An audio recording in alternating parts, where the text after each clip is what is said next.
It's time to sound off. Packers are 5-1.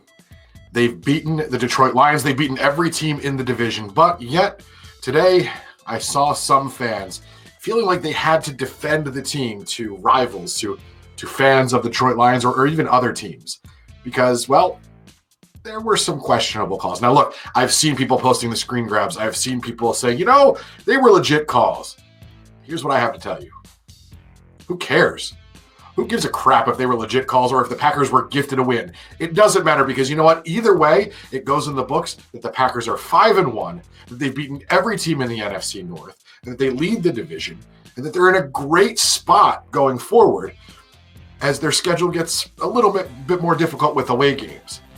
We don't have to justify that the Packers won or why they won or how they won. We don't have to draw up diagrams to show how, the neck and the face, that's included and the calls were justified. We don't have to justify any of that because the Packers won.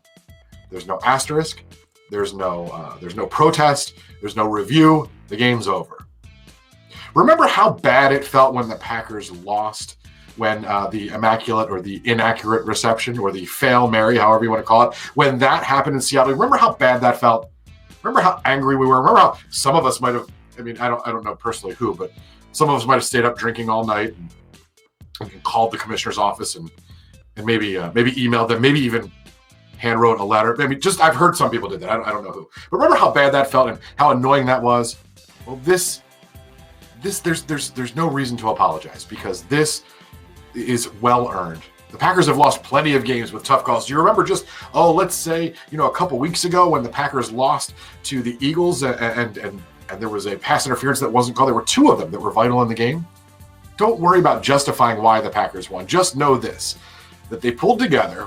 It was ugly, but ugly wins are still wins. And at the end of the game, the Silver Fox iced it, and Mason Crosby got to do a Lambeau leap. Stop trying to justify anything. Just celebrate. If somebody asks you how you feel about them winning because of the tough calls, shrug your shoulders, point to the scoreboard, and walk away.